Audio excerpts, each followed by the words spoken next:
بابا بابا بابا هاك اشرب علاجك.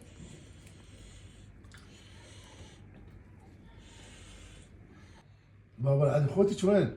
عبود ببيته وحيدر مثل كل مرة ما يدري بنا وراح. صابر عبد الله هو يجي يشوف الحل.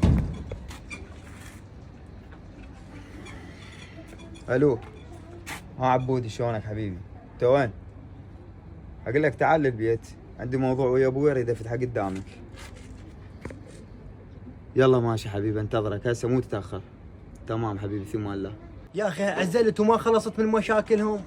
والله هلا اشوف ايش يريد.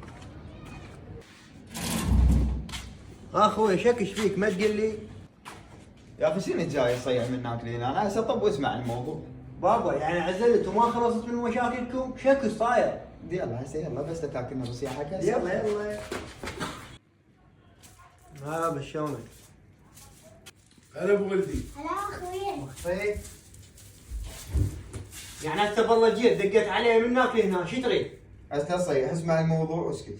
يلا يا بي انا جاري كبره وبيتك صغير بعد ما يتحملنا كلنا، فقررت اعزل وفلوسي ما تكفي، فقلت لو تبيع البيت وتعطينا حصتي لو تدبر لي فلوس. بابا بس هذا البيت عندي يعني انا ابيعه وانا اروح، شلون اعيش؟ شلون ادوم اعيش نفسي؟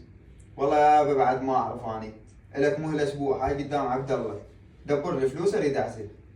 والله تتردون الصراحه يابا، انت لو تبيع البيت احسن لك، لان انا بيتي بعد صار صغير وعندي ابني راح يكبر هم من ارده زوجه، وين اخليهم؟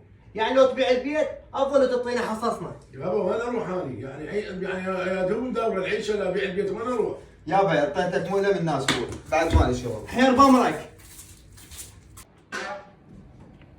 والله اخويا حيدر عاشتك من فتحت الموضوع، لان باقي بنفسي وارد افتحه من زمان. يا معود مرتي راح تشرد جايبه خدمه تخدمني، ما تتحمله يتامر ويشرط، ما تقول لي شي يريد. ابوك ما تحمله، لو تاخذ يمك لو تشوف له شاره. اخذ يمي. لك بابا انت تبي شيء للدعوه، هو انا اللي دخلت من يمك. يا دوب انا عزلت وخلصت بيمكم، من يوم تريد ترجع وياي. خويا لا اقول لك ولا تقول لي، هذا البيت ينباع يعني ينباع، وابوك تشمره بدار العدسه وين تريد توديه هو وهاي بنتي، كيفك بعد؟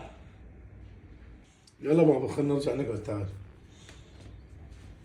بابا ليه يمك حكي اخوتي؟ اني يمك، تعال اقعد. والله يا بابا تريدين الصدق انا شنو ضايج من حمله بيك امك، انا ما ردت بنيه، ولدت ولد قلت ولدي ثلاثه يشيلون اسمي، بس طلعتي انت احسن من عندهم، بيك البركه يا بنتي. لا يابا هذا غصبا ما علي، انت ابوي. بابا انت خسرت رجلك حيمود تعيشنا انا واخوتي، بس انا طول عمري راح اظل اخدمك وادفع ثمنها. بابا اخوتك يحلمون بالبيت بس ما يدرون انا خاطر غير تخطيط اجيب اسجل البيت باسمك حتى واشر عقبه لا يذبونك مثل ما ذبوني.